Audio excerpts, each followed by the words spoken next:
A ver, las estafas de amor en Internet. ¿De qué hablamos cuando hablamos de ese tipo de estafas? Pues eh, leo, millones de personas usan aplicaciones de citas o sitios de redes sociales para conocer a alguien. Pero en lugar de encontrar una relación amorosa, muchas personas se encuentran con un estafador que trata de engañarlas para que le envíen dinero. Para abordar este tema, vamos a hacerlo desde dos perspectivas. Desde el punto de vista de la ciberseguridad, hemos invitado a Jorge Martín Vila, él es especialista en estos temas y está en Buenos Aires. Jorge, muy buenos días, muchísimas gracias por sumarte a nuestra conversación en la mañana de hoy. ¿Qué tal? Buen día, ¿cómo están? Un gusto estar por acá. Muchas gracias a usted por convocarme. Gracias. Y desde el punto de vista psicológico, ¿por qué la gente acude a Internet para resolver una situación, una carencia amorosa o afectiva, cuando tradicionalmente eso se hacía, digamos, en persona? Para abordarlo desde ese punto, hemos invitado a la psicóloga Rosalín Herrera Martínez, quien está en Bogotá. Rosalín, muy buenos días. Muchas gracias por acompañarnos.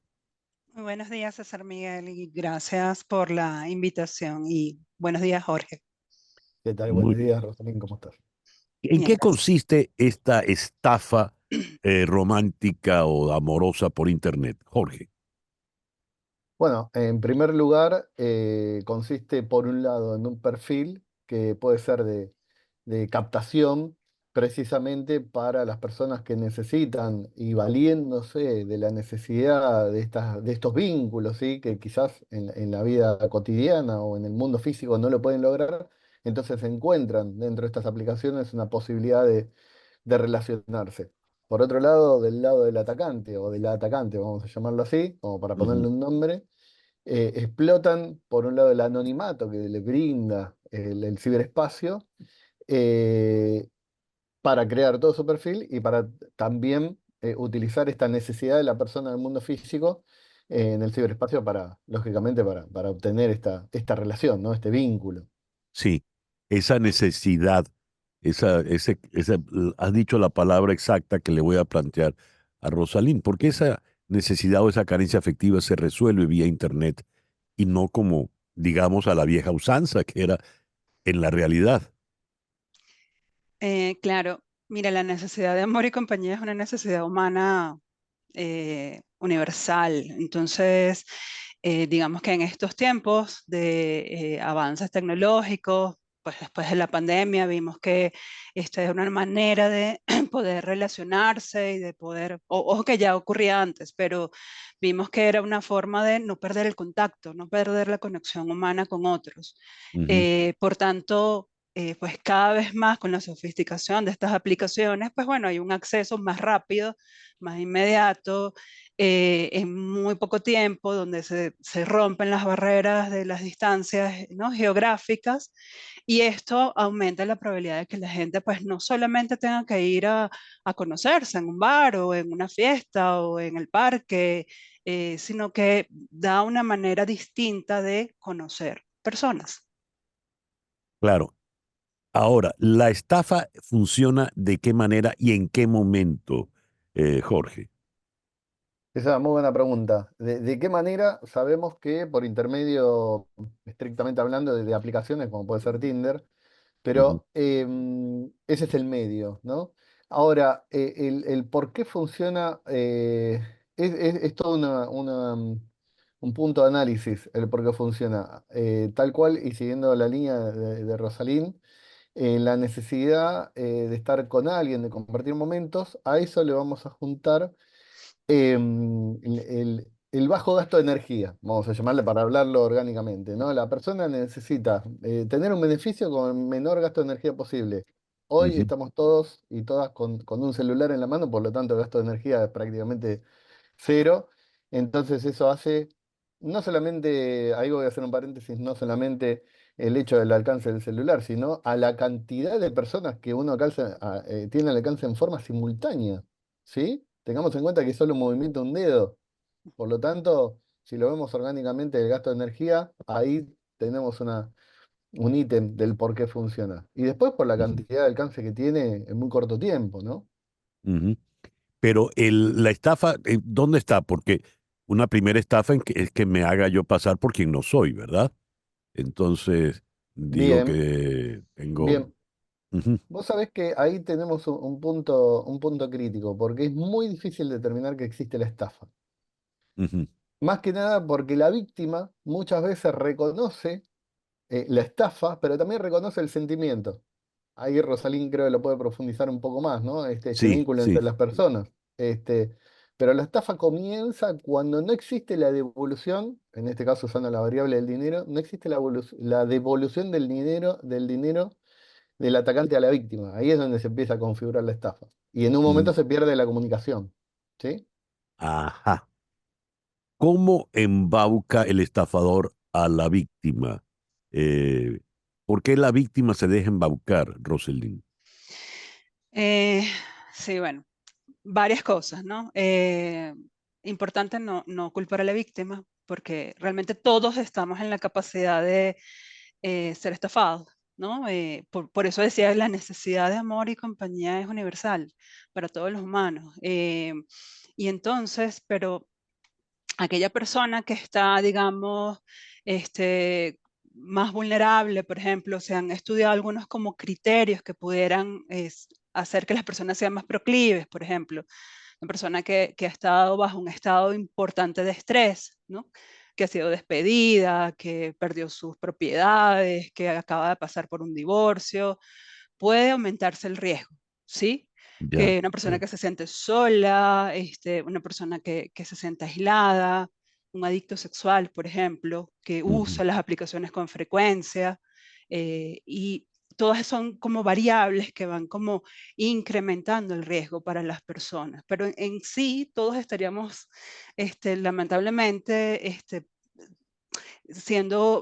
pudiéramos ser víctimas de algunos de estos estafadores, porque es una estructura que además algunos actúan solos, pero hay muchos que también actúan en una organización criminal y hacen esto de una manera muy planificada. Esto no es azaroso.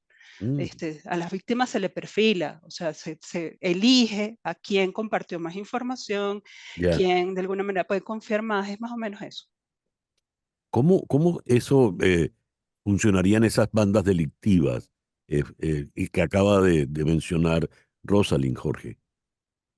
Mirá, es súper importante lo que mencionó Rosalín, porque siempre, o la mayoría de las veces, los vemos como que es alguien aislado Ujú, y hay una sistemática detrás. Por un lado, puede haber una sistemática desde el crimen organizado, donde hay diferentes actores atacantes, ¿no?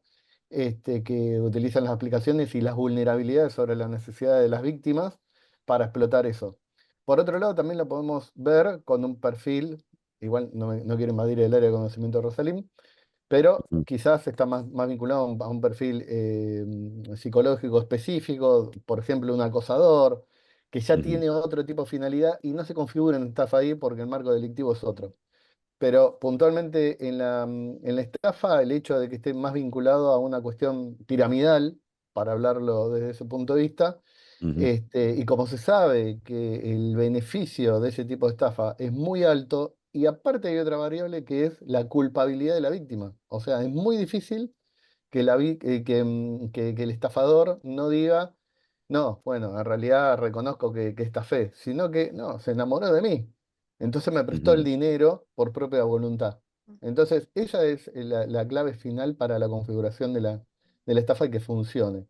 Y detrás, por supuesto, desde lo delictivo puede haber una organización, generalmente hay que pensarlo desde ese punto de vista, porque hay muchos perfiles en las redes sociales. Lo que sí hay que tener en cuenta es los distintos tipos de delictivos, ¿sí? No es lo mismo un acosador, un groomer, que una estafa del amor, ¿sí? Como se le suele ujú. denominar. Son cosas Sí. diferentes, ¿sí? ¿Existe un perfil de la víctima entonces, Rosalind? Y hay algunos estudios donde se empiezan a encontrar algunos factores comunes, ¿no? Por Ajá. ejemplo, en algunos hablan de sexo, por ejemplo, mujeres de mediana edad, con cierta posición económica, educativa, que además están buscando una relación seria, o romántica, pero sabemos que también los hombres están en riesgo, ¿no? Sin duda. Ujú, Todos aquellos factores que aumenten la predisposición a confiar, a poder, bueno, un poco entregar esa información.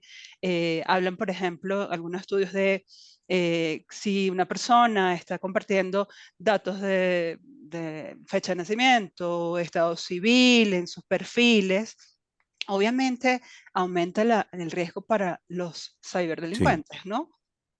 Y pregunto, será una condición que nunca se vean físicamente, ¿verdad? Nunca se hayan visto. Jorge. No, no necesariamente, ¿eh? Tenemos el caso del estafador de Tinder, por ejemplo, que sí se veían.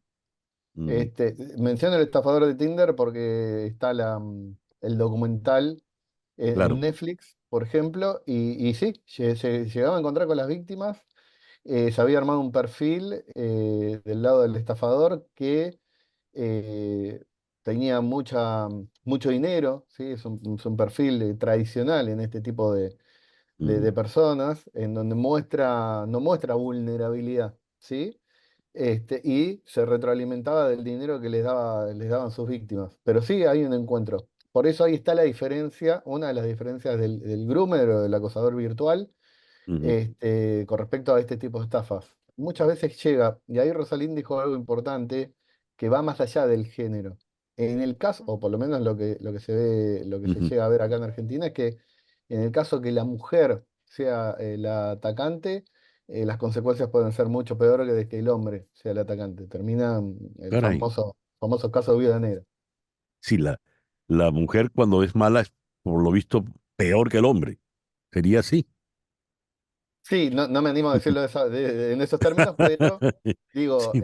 siempre en ese sentido somos más vulnerables los hombres, pero por otro Ujú, tipo de necesidades que Rosalín la puede explicar mucho mejor que yo. sí.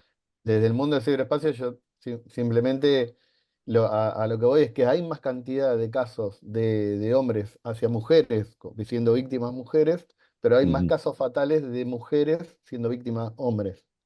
ya. ¿Qué sugerirías ya a manera de conclusión, Rosalín, para evitar la estafa? ¿Qué le sugerirías? ¿Habría algún antídoto psicológico? Gran pregunta. Porque no podemos dejar todo esto en manos de los individuos. Debe haber programas y políticas públicas que realmente garanticen que haya mayor educación digital, por ejemplo, a Ujú, mayor alcance para las personas. Pero si tuviera que resumirte algo muy cortito para tu audiencia, es no haga algo, o sea, tenga prudencia, no haga algo que en lo analógico, en el mundo ujú. analógico no haría. Eso creo que es fundamental, Mm, la prudencia. qué bien, no haga. Muy bien. ¿Y tú tendrías algún consejo, algún tip, Jorge? Y mira, ahí estoy totalmente de acuerdo con Rosalín. El hecho de los programas de concientización para fortalecer a la comunidad, a la audiencia que te está escuchando y demás, es importantísimo. Y después, por otro Ujú, lado, las cuestiones fundamentales del uso de dispositivos, no dejar expuestas imágenes donde nos vinculen a georreferencias, geolocalizaciones, ya. lugares donde pueden ser utilizados para después generar una extorsión, ¿sí? Porque esa, no lo conversamos, Ujú. pero esa es otra arista de este tipo de comportamientos Ah, ciberdelictivos. Y sí, ser totalmente prudente, tal cual, y refuerzo esto que dijo Rosalín, si no lo hago en el mundo físico, llevarlo al mundo digital sería un error también. Jorge, Rosalín, muchísimas gracias por haber compartido con nosotros en la mañana de hoy. Gracias, César Miguel. Un placer estar con ustedes. Gracias, gracias, Jorge. Igualmente, muchas gracias a ustedes también, un gusto enorme. Un gusto. Rosalín Herrera Martínez es psicóloga, está en Bogotá y Jorge Martín Vila es especialista en ciberseguridad, está en Buenos Aires. Hacemos una pequeña pausa y al regreso vamos a México para hablar de la señora Claudia Sheinbaum, ya presidenta de México.